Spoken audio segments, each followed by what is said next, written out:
Welcome. Welcome to live streaming SM Dotson's Strange Tales. We're just testing things out, but we'll also use this to introduce ourselves and talk about the channel and Gothic fiction in general. Make sure to subscribe to the channel. Don't be afraid to type in the chat line and contribute. I'm just learning how to do things on this software and live streaming as it is. So bear with me, and we'll try to have some fun. Talk about Gothic fiction and writing, illustrating, history. This particular show is a work in progress. I'll have various segments in the show, like word of the episode segment. We'll discuss a word. We'll do that here pretty soon. I'll have some trivia, and I'll do some readings, but it'll be a work in progress. It'll evolve as we go. I'll come up with new segments. We'll see what works, see what people like. And if we get some people in the chat line during the live stream, I think that would be incredibly fun just to interact with people. As you can see, I'm still playing around with the lighting a little bit. I've got a little bit of shadow on my face from the pop filter here over the microphone. The last time I went live stream yesterday, and there was this incredible echo on my voice, and it turned into a cacophony. It was quite interesting. I actually posted it on the channel if you want to check it out. There are some things you can make out at the beginning and toward the end, but weird things were going on with that live streaming. But I'm learning as I go, and hopefully my audio is going through only one line, one signal, and there won't be a lot of echo. Anyway, learn as we go. Let's talk about the word of the day. We're all about Gothic fiction here, and also a little bit of the surreal. And I'm an author, illustrator, and I also am a history professor. I focus on ancient history. But without further ado, let's talk about the word of the day. The word of the day is Corvus. Corvus. Interesting word of the day in a Gothic fiction live stream show. What does Corvus mean? Anyone know? Anyone guess? It's used in family names. It's used in first names, and it's also used for a family of an animal, a type of bird. To be more exact, there's a type of bird that the Latin is used for this bird. Matter of fact, Corvus, if you pronounce it Corvus in Latin, of course, where we get the name for many family and species that we use with modern evolutionary biology, they use, of course, the ancient Latin. And Corvus, to be more precise, we don't know the exact pronunciation and dialect in Latin, or various versions of Latin. But we do know that the V shape, like we see the word Corvus there on the screen, that would have been pronounced a little more softly, we think, with the ancient Romans. So they would have said something a little more similar to Corvus instead of Corvus. So I have studied the classics, mainly ancient Greek language, but I have studied some Latin. As a matter of fact, I studied Latin in high school for 2 years, which was awesome. If you ever get to take Latin in high school, it's pretty awesome. I've actually substitute taught where I used to live before I moved recently. I used to substitute for a Latin high school class. It was awesome, man. Really great kids. Had a lot of fun. Ancient language is just incredibly fun. If you study Latin, it can be very functional. Very functional. Any branch of biology, human biology, plant, animal, they use Latin for classification for many things, science-related. But Corvus, anyone guess? Corvus, what does it mean? It's actually the name for crow. The ancient Romans, their name for the crow was in the nominative form, singular. Corvus, or Corvus. You hear of the name Corwin, And that's referring to the same root word, corvus or corvus. And yes, the crow, probably the most popular bird of the Gothic fiction genre, is the crow. Now, the bat, of course, not a bird, but it's a flying beast, and competes heavily with the crow. And let's do a little survey. The crow versus the bat. Which one more symbolizes the genre of Gothic fiction? As you know, the genre of Gothic fiction. You don't have to speak for the whole genre. What do you think what's more goth? What's more Gothic, the bat or the crow? Feel free to explain yourself. I think that's a very tight competition. But let's just talk about birds, just briefly. I'm just curious what you guys think out there. What if the crow is the most popular bird in Gothic fiction, that most symbolizes, that is most simpatico with the Gothic fiction genre? What would be the second most popular bird trope after the crow? What would it be? I have a guess. I'll give you a couple seconds to make your guess, though. What would it be? The crow? Then what? What would be the second most well-known trope regarding birds in the Gothic fiction genre? Okay, well, here's my answer. Let's see if it matches yours. The owl.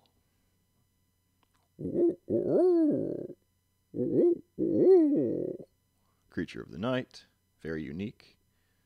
You can turn its head around like The Exorcist on the movie The Exorcist, like Reagan did, which is a very appealing trait for a bird. It's predatorial, you can see in the dark. And it's used quite a bit in Gothic fiction, whether it's visual or in written form. Probably the owl, right? What are some other birds, though, just real quick, that you would... I often, in my own illustrations, I often like to draw the vulture, just because it has that wicked angle to its beak. It's got that sinister look to its body in general, but its head and neck are both kind of shriveled, and they look like ancient, evil creatures. Carrion birds they are. But also, here's another bird that, because of the movie Exorcist, I think can have a lot to do with Gothic fiction. And it's not just The Exorcist that has this bird, but it's the cardinal. The cardinal is blood red. Well, at least the males are. Male cardinals are blood red. And it's a symbol of the demon in The Exorcist. But I can't think of the name, but there's a cardinal in another sort of late 19th century Gothic fiction short story. I'll have to find that. But yeah, the cardinal, for some reason, to me, just to me, it's has a little bit of a Gothic fiction ring to it. But all right, enough about birds. It's for the birds, I suppose. We didn't even get into Alfred Hitchcock's The Birds, but maybe some other time. I write horror and what I call strange short stories. Sometimes my short stories are not based on horror or suspense, but a strange twist on things. What else can I say about that? I'll be reading some of my short stories in the future, and I'm currently making my first submission to a literary journal, and I'll give you guys updates when that happens. So I'm currently working on a novel, and I'm going to show you the synopsis for this. So I'm going to switch over, and let's hope it works. The name of the novel, the illustration on the right of the screen is the novel I'm working on, Possessions of Putrescence. It takes place in the late 19th century. The series that follows it, this is like a prologue. It's the Hobbit to the Ring cycle, to the Lord of the Rings series, rather. Possessions of Putrescence is the prelude to the Orgone Forensics series. And Possessions of Putrescence deals with something that's happening in society in this sort of universe where demon possession is rampant among children because they're the most vulnerable. Their souls are most exposed. And Christians, both Catholics and Protestants, view it as demon possession, but the main character in the story, an exorcist by the name of Martin Salzburg, he makes a discovery that challenges that view. And he doesn't believe that they are demons that are possessing children. And the story is based on that foundation there. So let's check it out. Let's take out the word of the day here. Corvus, crow. And let's check out this intro. Yo. Possessions of Putrescilla by S.M. Dotson. Martin Salzburg, the town exorcist, has developed a strange theory regarding demon possession, too revolutionary to share with fellow Christians. In the small town of Putrescilla, Martin discovers a local legend that takes him on a journey to find the ghost of Seymour Downcross, and to discover why the centuries-old villain is using an orphanage for his occult endeavors.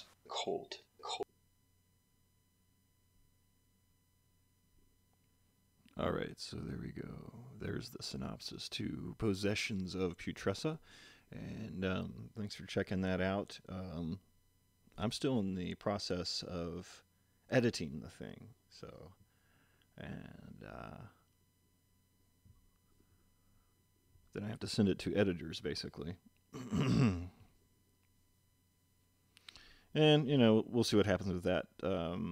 But I also mentioned that I'm an illustrator, and the illustrator on the right there, the illustration on the right, I did that one. That's sort of just the background image I'm using right now, but there are some common themes in that illustration that I use. It's night, but you can still see the wind and the cloud-covered sky. There's a little crow on that wall. There's also that moon in the upper right. I like to draw the moon. I don't always put a face on it, but I like to draw the moon as if it's kind of invasive, like it's a little bit closer to the planet than what it really is, and it's shining light down, almost like a spotlight on the paranoid figure in the illustration. And then something else I want to point out about this illustration is that you see the wall, and then you see that column, and you see like a potted plant, and the plant is actually extremely thin and dehydrated.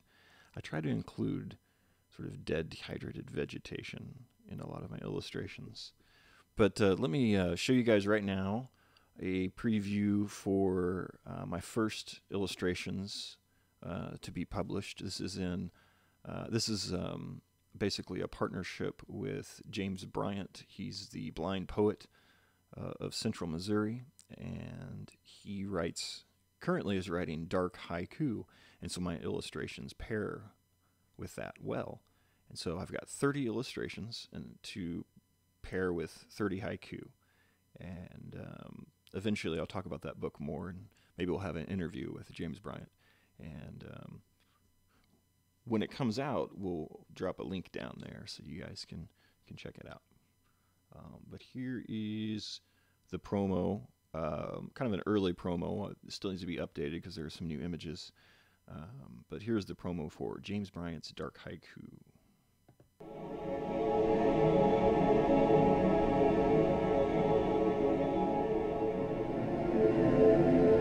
Inside a black hole, a planet of pain, painful, galaxies of tears.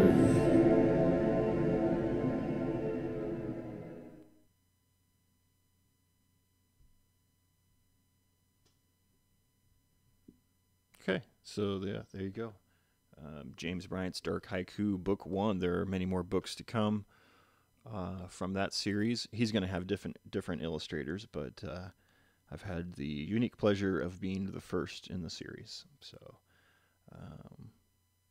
So yeah, it took me about a year to do all those illustrations.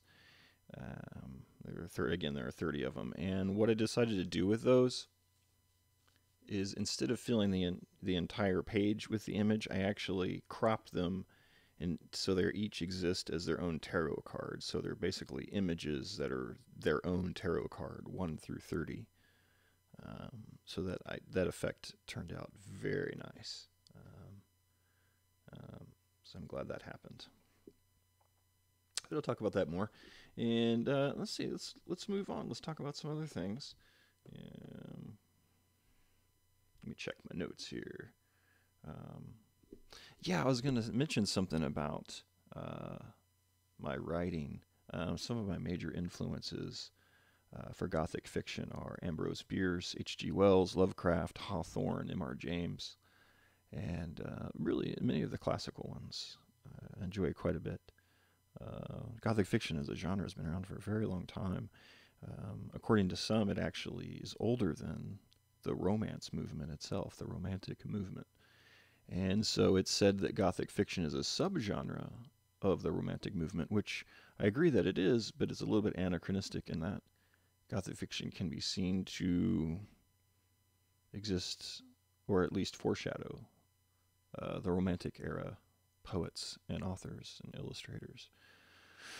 So I think it's kind of interesting, but we'll go through a history of that more later. But I like to write not just novels and short stories, but I also like to write really short, strange and horror-based fiction.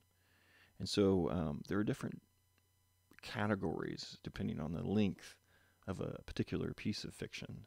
And I wanted to talk about those briefly because I think they're kind of interesting. I don't know. So a short story, in general, these are just general guidelines. They're not hard, strict numbers. A short story has at least 1,000 words, it's often said. Flash fiction is just 500 words or less, and that's a pretty short story right there. That's a short story. Microfiction is 300 words or less, so no more than 300 words. And you get microfiction. That's very short. I like writing microfiction, though. It's almost like a extremely short episode of The Twilight Zone in many cases. You get in, you get out, you know. But there are other categories that are even shorter than 300 words or less, and that is nanofiction.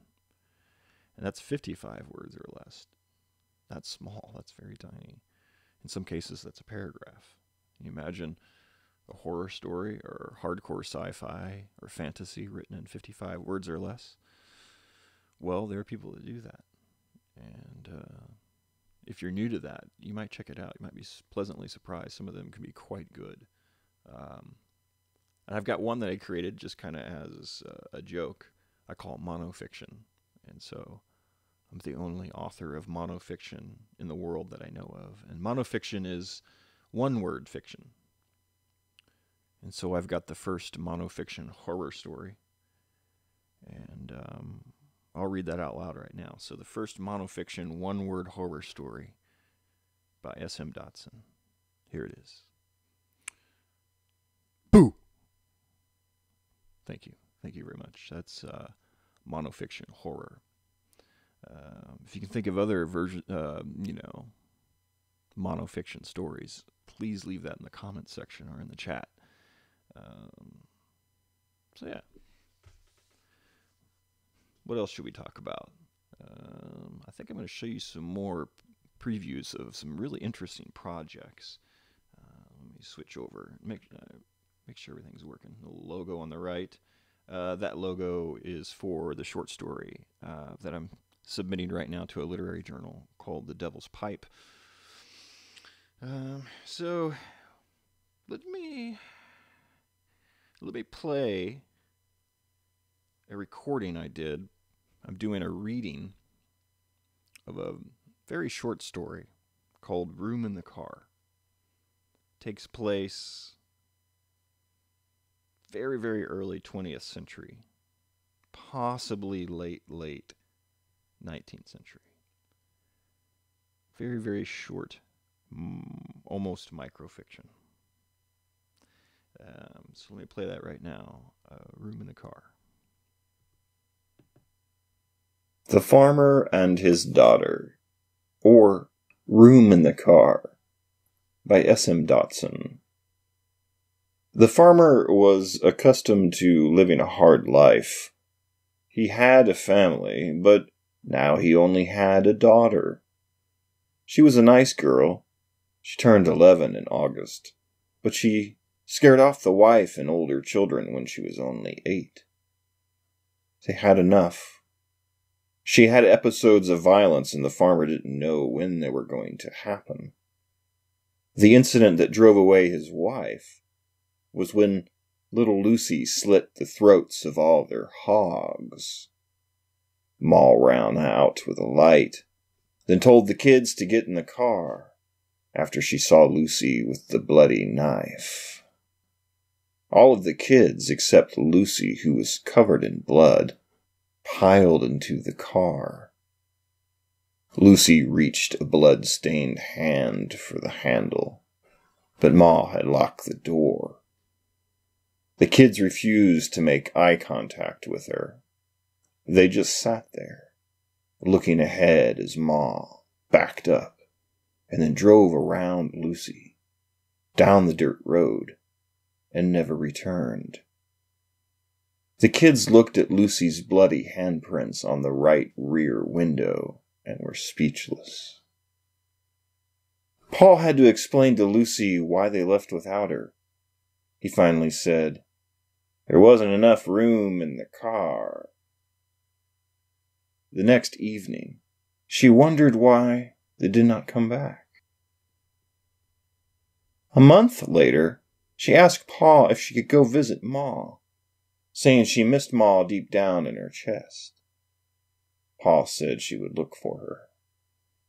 He drove off in his truck after breakfast and returned later that day. Paul said he couldn't find them, but Lucy recognized the scent of her mother's perfume. When Lucy turned 13, she found a letter in the mailbox addressed to someone in the next town from her pa. It was addressed to Marilyn Ball. There was something familiar about the name. Lucy opened the letter. In it was a check from her father. The line for the recipient's name was blank. Marilyn Ball. Lucy remembered that her mother's 2 favorite actresses were Marilyn Monroe and Lucille Ball. She got onto her father's tractor and drove to the address on the letter. She saw her father's truck parked in front of the 10-4 bar. She drove past it onto the main dirt road to Derby town. Lucy found the old farmhouse on County Road HH. She saw the family car in the parking lot. She went inside, drank some milk from the refrigerator, and took a knife from the rack by the gas stove. She found 2 of her sisters sleeping in a shared bed and cut their throats. She found her mother's bedroom and stood in the doorway. She could smell her mother's perfume. She saw her cosmetics on a small desk with a yellowed mirror attached to it. "Ma?" she asked into the dark room. Ma jumped out of bed and turned on the light. She saw the blood on the front of Lucy's dress and took a step back. "What have you done?" asked Ma. "I just wanted," said Lucy, "to make room in the car for me."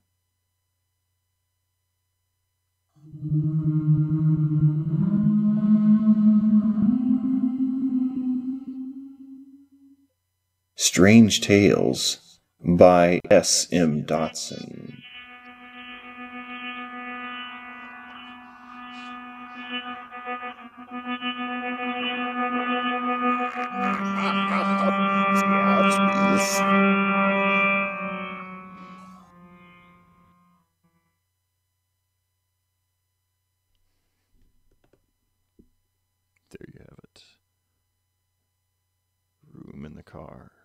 by SM Dotson.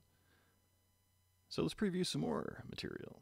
And I'll be in the background pouring myself some coffee, listening along. Let me know what you think. Let me know about yourself and your own favorite authors in Gothic fiction, or horror, or whatever. Start a conversation, ask a question, come up with an idea. Let me know. Don't be embarrassed to use the chat line. And we're going to talk about all things Gothic fiction. The word of the day. Do you remember what it was? Remember what it is? The word of the episode?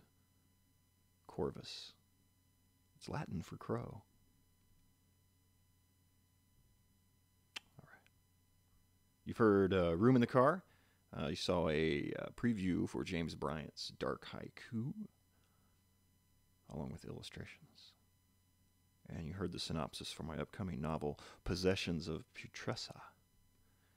And now let's go to a more ancient history side of Gothic fiction, where those two meet. We're going to explore the topic of speaking to the dead. And this is from a channel that I host. It has to do with history, ancient history in particular, but other areas of history. I put some of my lecture material there, and I make shows. And this channel is called Ancient Light. Now, this particular episode, which is available on the Ancient Light YouTube channel, I'm going to play right now for you. It's not super long. And again, you might hear me pouring my coffee and consuming it in the background. I'll be here with you listening along. This particular show on Ancient Light is called How to Speak to the Dead. So thanks for tuning in, and I'll be right back with you at the end of this short episode, and we'll talk a little bit about comedy. We'll have a variety show that I'm going to play. I'm going to talk about soul transference and the Illuminati and that sort of thing, and do some stand-up comedy. And a segment known as Ponder This, which I like very much. All right, guys. How to Speak to the Dead. She was taken from you too early. You just want to speak to her again and tell her how much you miss her. I can help. Meet me here at midnight. Oh, bring a good shovel. Ancient Light.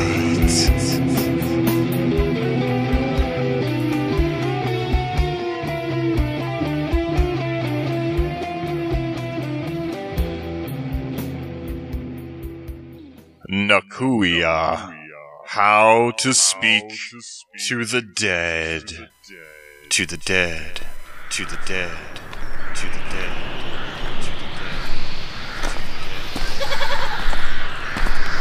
Alright, ready? Dig a square hole in the ground 1 cubit by 1 cubit square. What do you mean, what is a cubit? Here, I'll ask my eye Herm. Hermes, how long is a cubit? 18 inches. Why don't people worship me anymore? No, wait, don't go. Okay, dig a hole 18 inches square. Did you only bring 1 shovel? Alright, now I add the wine, the milk, some honey, and now we slice the throat of this goat. Okay, now we have to make sure we don't let the floating heads swarm around our sacrificial blood. Alright, now we need to call the deceased by name. Don't talk to anyone else who might appear. The dead love that fresh blood for some reason.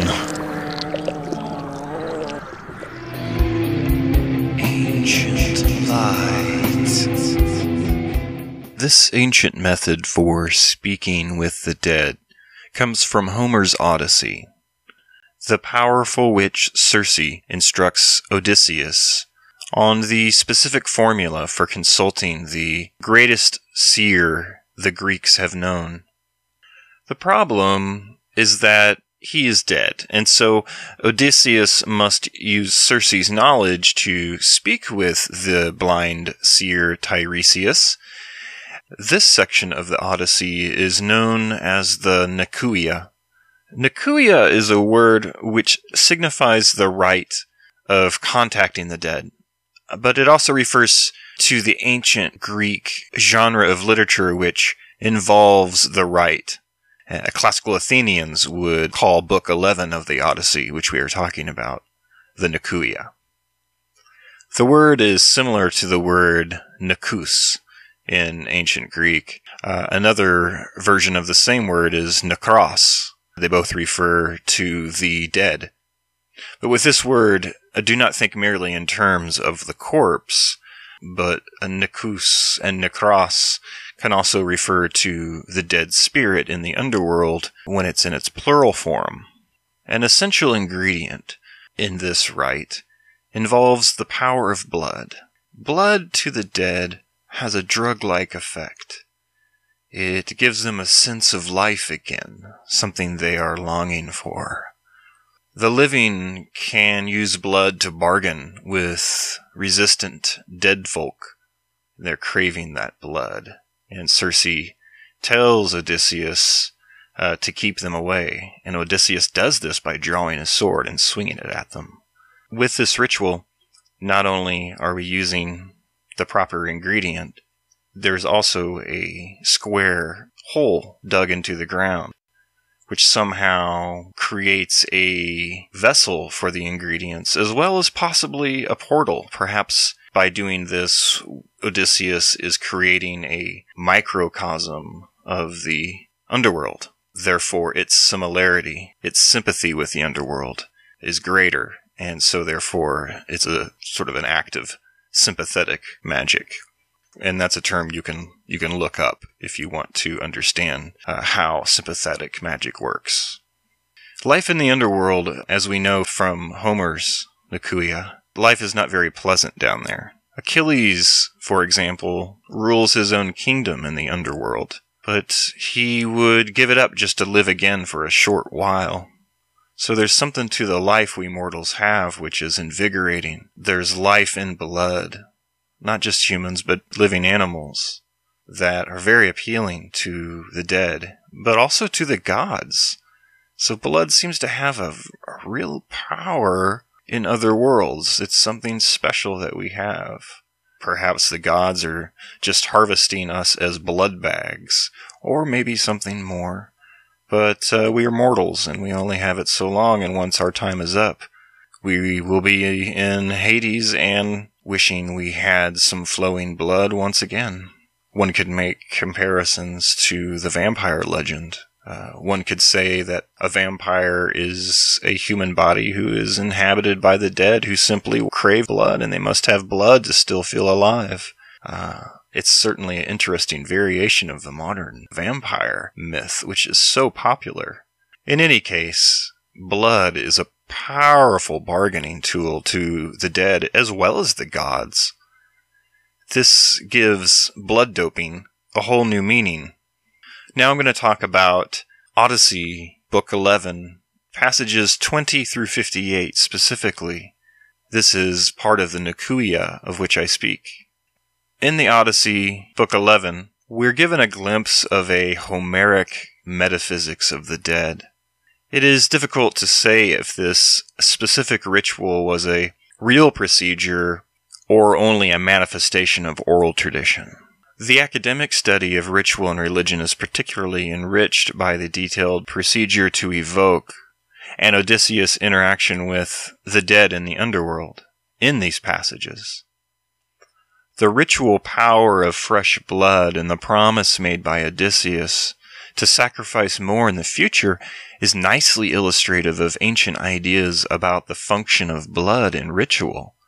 One of the great points about this selection is that the sacrifice is not a customary sacrifice made to a well-known god. Blood does more than please the ambrosia-eating gods on Mount Olympus. It holds a power and value throughout the worlds of the non-mortal. It would appear through my reading of this translation and through Greek and Roman mythology itself. Blood seems to give the dead a temporary taste of life force. It is ethereal heroine, so to speak.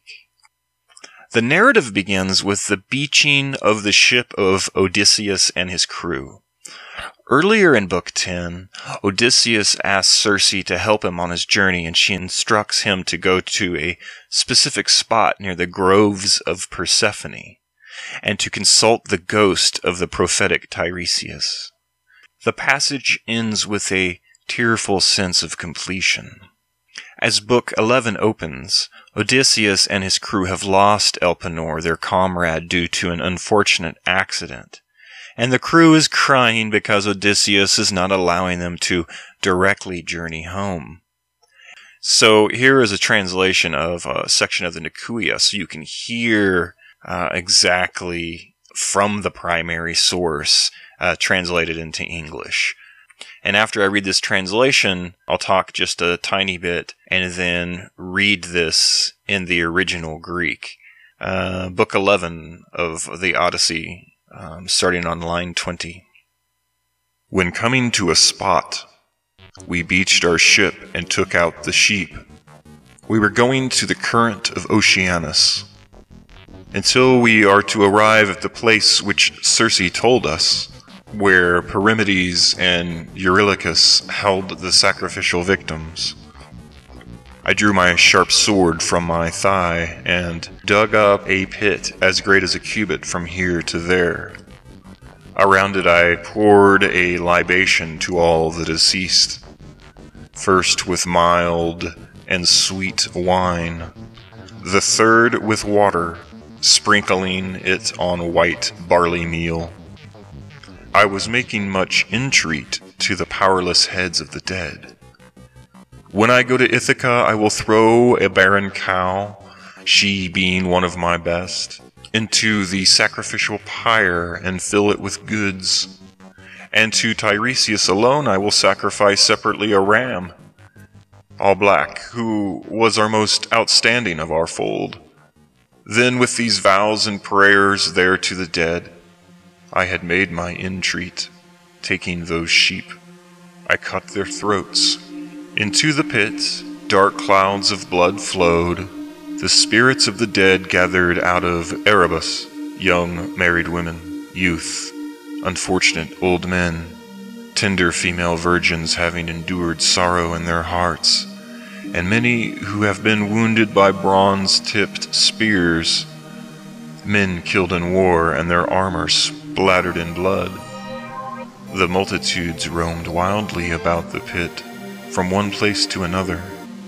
With an unspeakable cry, pale fear was beginning to take me.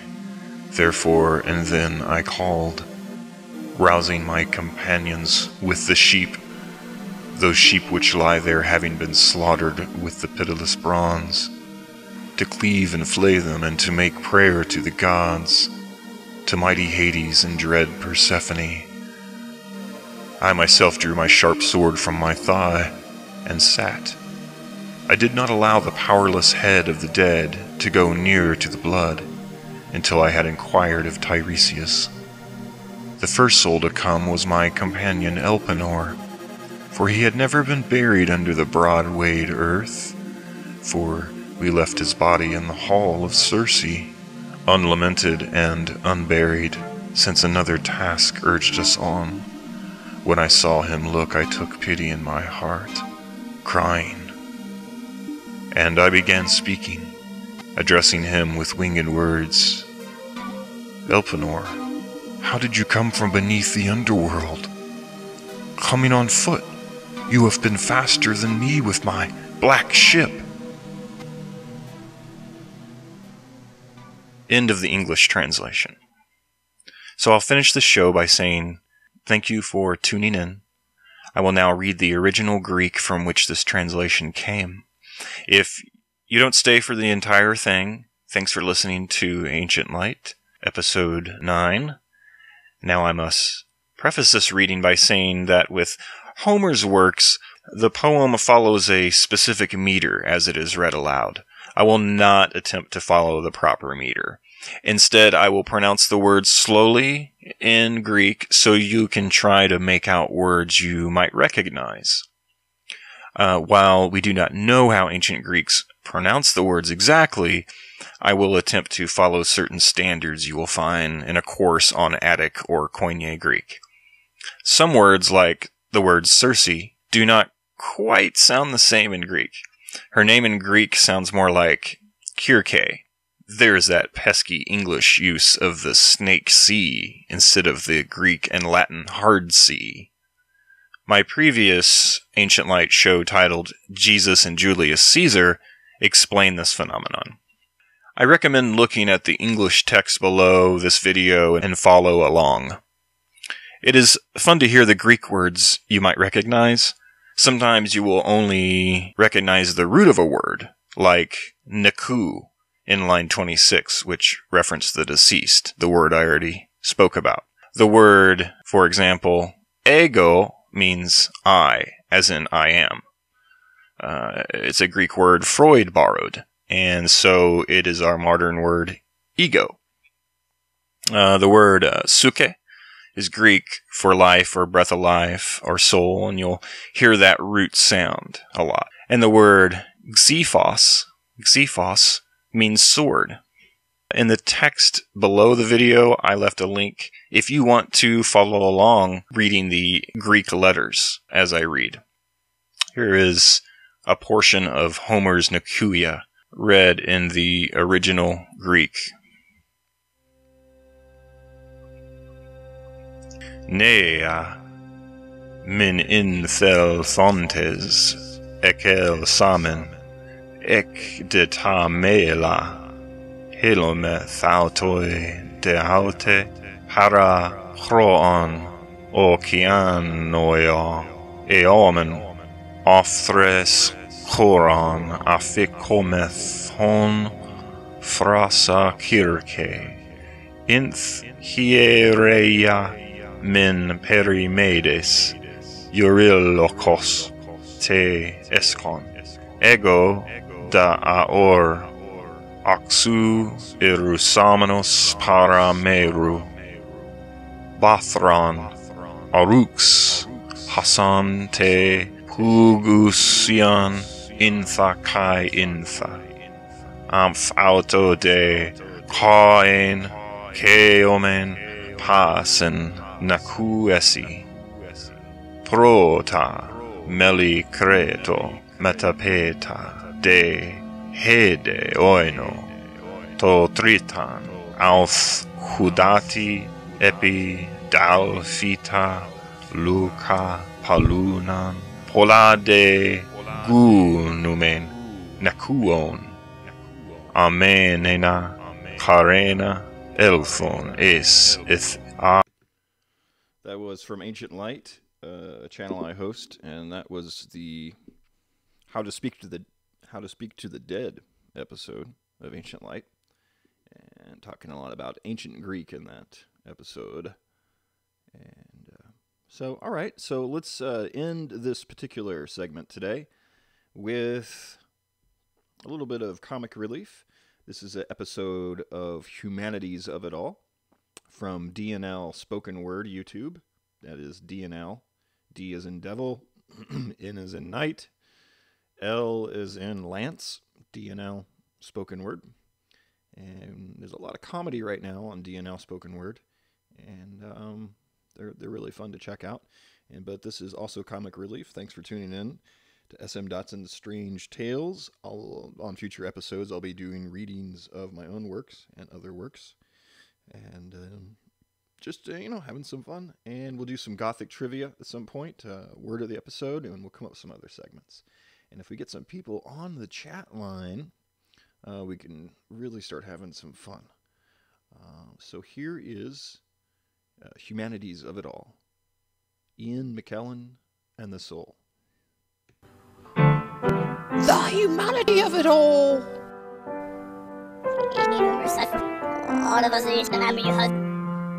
The Humanities of It All with Professor Mooney D.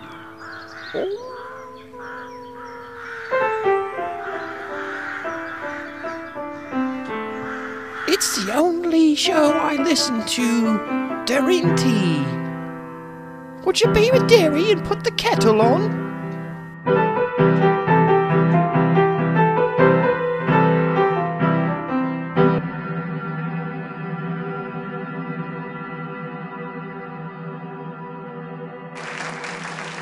Hey, St. Louis. What's up? Oh! I didn't think I'd ever be performing inside of a extremely large Gothic cathedral. Someone told me this is where the Archbishop lives.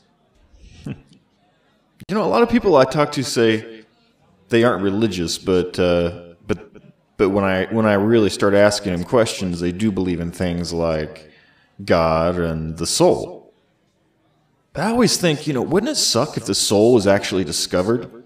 Right? Think about this. If the soul was discovered, you know, most of you were thinking, oh yes, if the soul was discovered, then my faith would be validated and atheists can suck a big one. Right? Well, it could be, look on the other side of the coin, it could be really bad. Now, if the soul was discovered, right, your soul was discovered, we'd figure out how to manipulate the soul, right? Like we do with anything else. We would develop soul science. We'd develop the mechanics of manipulating and discovering the soul. We'd trap it. We'd learn to destroy it. We'd learn to enhance it. We'd learn to combine it. We'd learn to make it into something else, you know?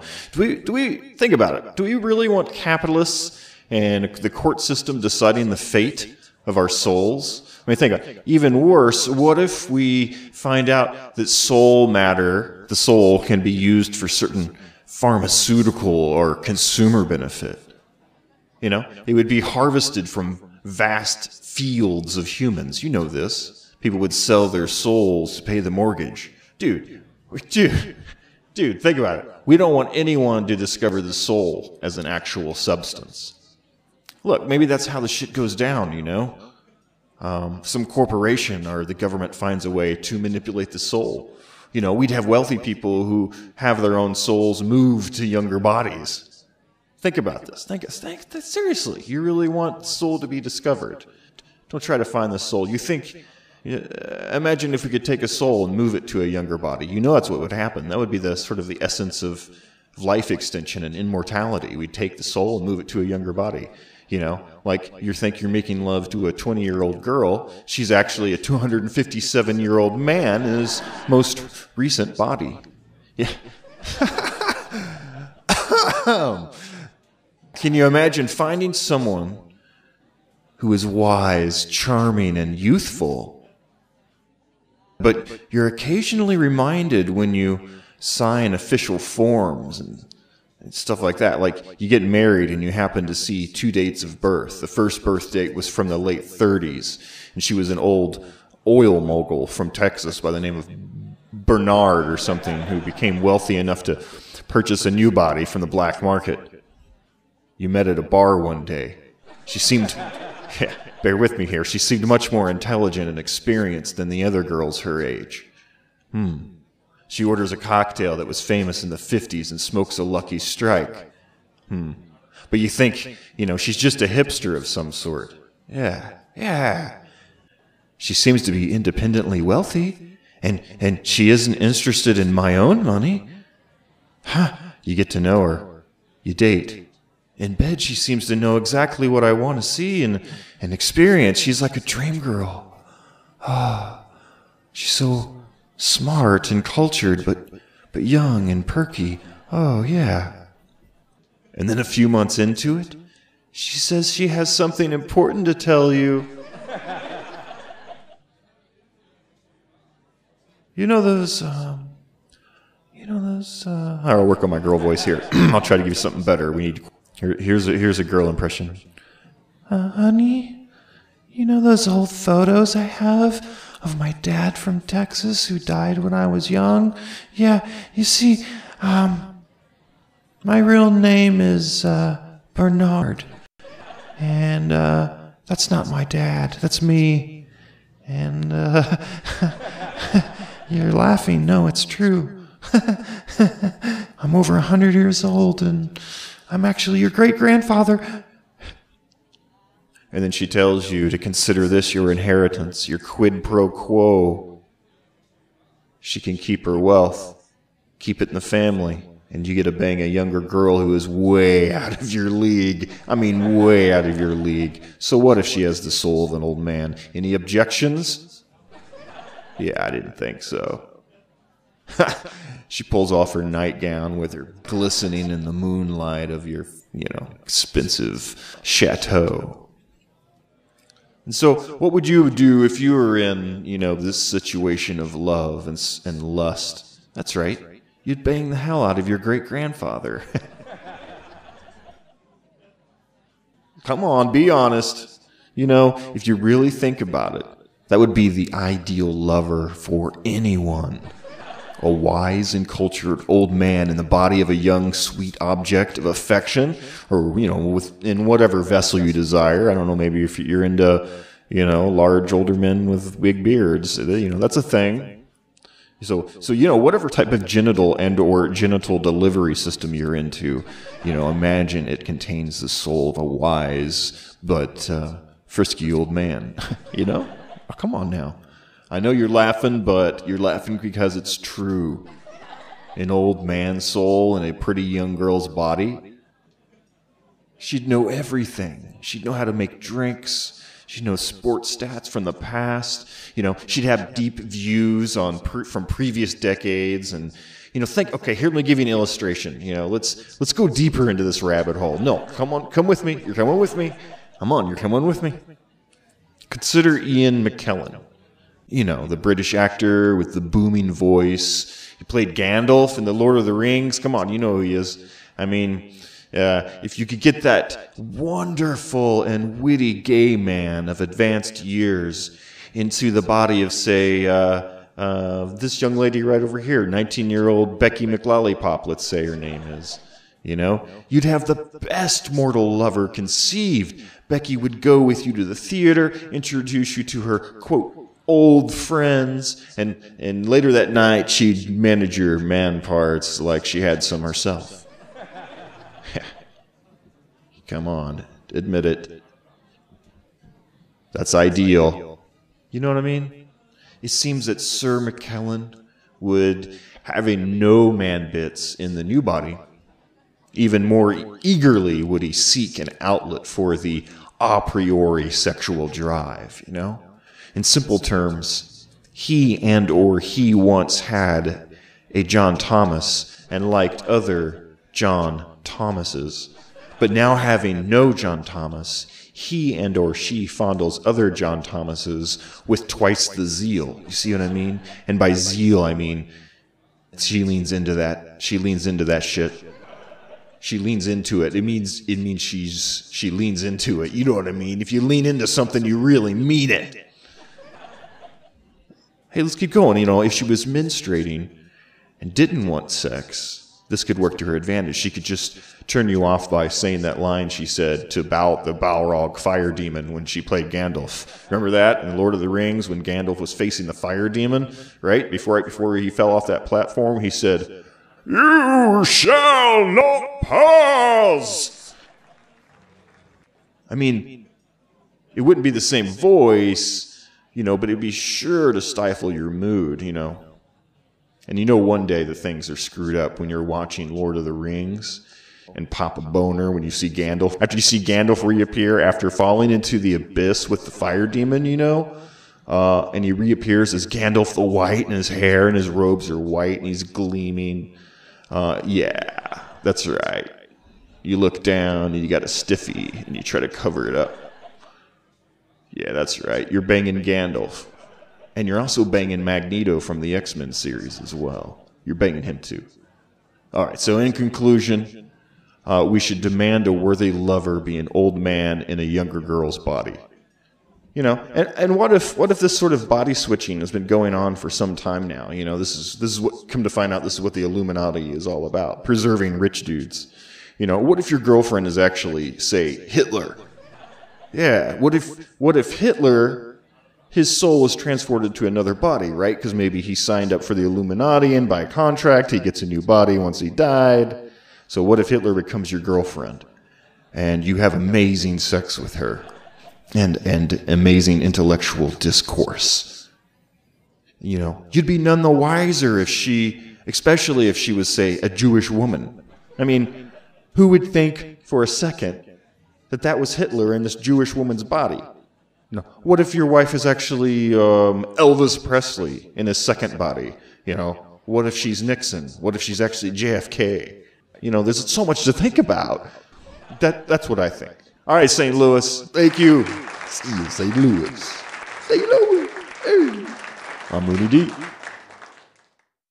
Ladies and gentlemen, the Skelly Burrows.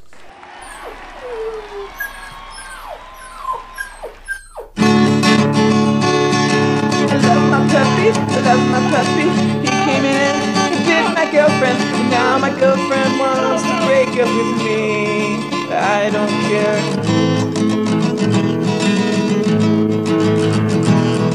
The puppy ran out and bit the mailman on the ass. The mailman sprayed him with mace, and the puppy ran his ass in the grass. I don't care. A puppy ate my favorite shoe. I don't really mind, cause I love my puppy, I love my puppy, I love my puppy. I love this lady, I love my puppy, I love my puppy. Her name is Lady. My puppy ran over my house. My puppy got big and shit in my girlfriend's blouse. Puppy shit on my TV set. I love my puppy, I love my puppy, I love my puppy, yeah. My puppy ate on my Gatorade. My puppy bit the hell out of my maid. My puppy took a piss on my refrigerator and electrocuted its ass. I don't care, cause I love my puppy, I love my puppy, I love my puppy, I love my puppy.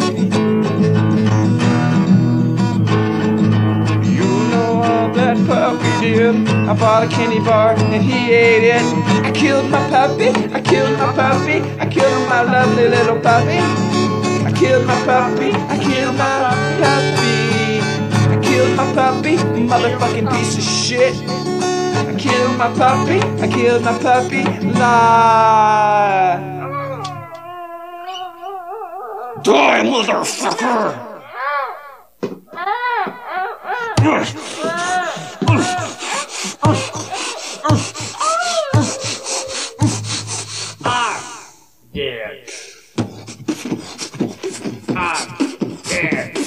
My motherfucking puppy, I'm dead. You kill my motherfucking puppy, I'm dead. You kill my motherfucking puppy, now I'm on. Hallucinogen, halogen, light. Show me the way when I come to your fucking face. So I kill the puppy that you eat my motherfucking candy bar. Kill my motherfucking candy bar. You kill my motherfucking puppy. Good. For me and you. Good. For me and you. And kill my motherfucking puppy. It's a celebrity new year. Oh my god, I really love celebrities. They're so important. Celebrity resolutions. This is President Donald. This new year, I want to focus on the 3 M's. Muslims, Mexicans, and militarism. Get rid of the Muslims, get rid of the illegal Mexicans, and build up our military infrastructure. This way we will all feel safer. Classy, real classy. Celebrity New Year. This is Reverend Jesse Jackson here. I want all the white people to go back to Europe. Native Americans, African Americans, and Mexicans can live in peace without the aggression and ignobility of the white races. Celebrity New Year. I'm getting out of here. Well, this is Barty 5. You want to know what I'm going to do in the new year? I'm going to remake the movie The Ghost and Mr. Chicken. Well, I'm the chicken. Well, I'm getting out of here. It's the ghost of Aunt Bee. Celebrity New Year. This is Martha Stewart. In the coming year, I will be out on parole, where I will join President Trump's cabinet as domestic goddess of the United States. Since the Donald's wife is not a true American, I will symbolically replace her housekeeping attributes as First Lady. In this new role, Your homes will be filled with my designs, or you will be ostracized from your own family and community for lack of patriotism. It's a good thing. Celebrity New Year. Hi, this is Truman Capote.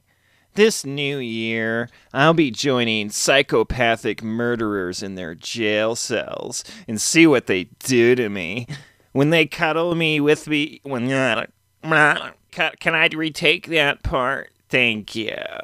When they cuddle with me afterwards, they give me inside information for my next novel. I give them inside, too. Celebrity New Year. Sean Connery here. This year I want to come clean. The media likes to criticize me because I admitted to slapping women when they get out of hand. I'm just being nice, you see.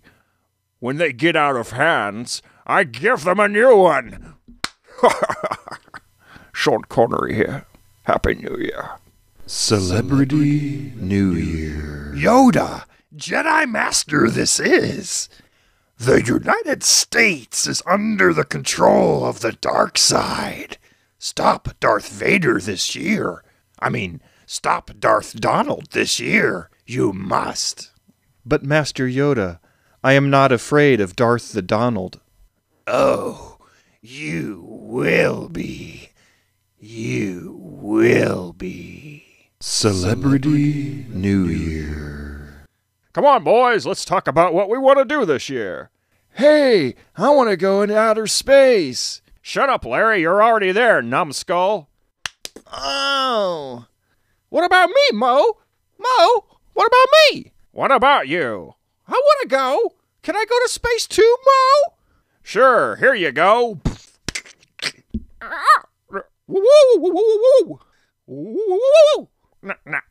Hey, Mo, why don't you try to be less violent this year? What do you mean? I get depressed when I'm not violent. How dare you? Ow! Sorry, Mo. I don't want you to be in pain. Go ahead, Mo. You can be violent. Oh, thanks. You're a real pal. Ow! Ow, Mo. I hope you feel better. Celebrity New Year. Hey, this is Mike Tyson. This year, I want to stay in the spotlight. Maybe President Trump will let me head the Athletics Council of the United States of America. If I could get close enough to Vladimir Putin, I'll punch the dick out of his dictatorship, and he won't be a problem anymore. Celebrity New Year. President Obama here. This year I want to keep from facing total despair. The enabling of bigotry will be at an all-time high. It will, needless to say, be a shithole for many of us. Celebrity New Year. Bill Cosby here. This new year, I would like to talk to President Donald and ask him if he would like to pardon a fellow who, like himself, grabs a vagina he wants and is hated for it for some reason. Celebrity New Year. Hey, brother. Hulkamania here. This year, I want my career back. I can't seem to catch a break, brother. What, a man can't rub lotion into his own daughter's ass cheeks? Or call your African-American girlfriend the N-word while making hokey love in the privacy of his own mansion? What's the world coming to, brother? Celebrity New Year.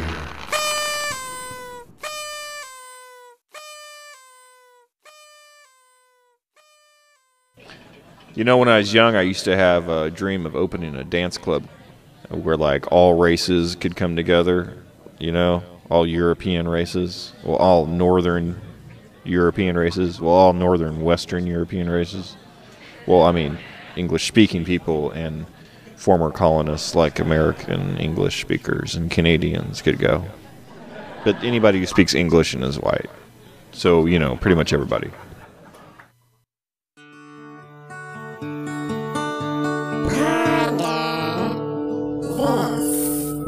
Ponder this. Ponder this. The greatest obstacle to a king, the nobility. Peasants only revolt for lack of bread. The danger of true democracy is clear. Voters give away their power to the one who can capture their fear.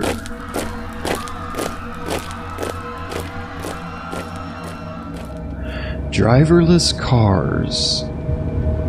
We will fall asleep and wake up hours away at our destination. Travel and sleep will become unified for those who wish to save time. You must develop the ability to find multiple enjoyments. Many people suffer from having only one favored mode. They become slaves to their limited capacity for enjoyment. They turn their one enjoyment into a job, and then find their pursuit drained of pleasure. You are more like your ancestors if you follow their culture than if you are genetically the same flesh.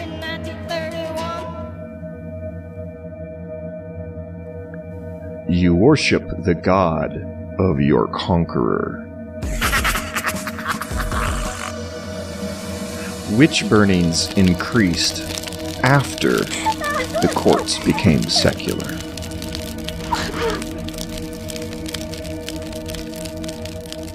Powerful kings and queens often develop strange fetishes and develop complex desires.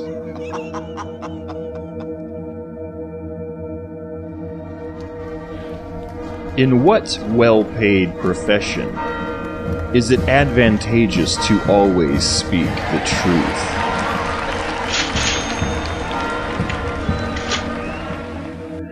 We all entered the world from a vagina. So we dream the earliest man came out of caves. Breasts are considered erotic for the cultures who hide them under clothes. Even ankles are erotic for cultures who try to cover the entire body of the female. Get away from me, you pervert! Man quests for the concealed, God and tits. Amen. Gunslingers of cheap advice. Yow! They draw their gun in the blink of an eye. You are given the quick advice and say, thanks, even though you do not want to reward them. But do not tell them, I already do that, or that does not apply to my situation. They become angry when you reject the impressiveness of the shiny toy gun.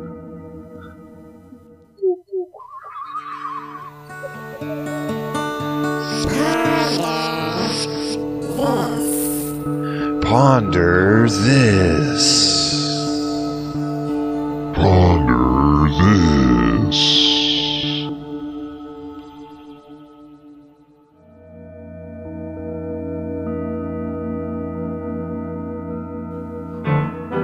The humanity of it all!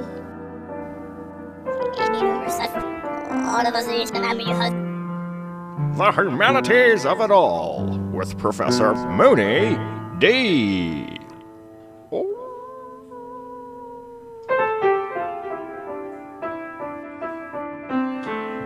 It's the only show I listen to during tea.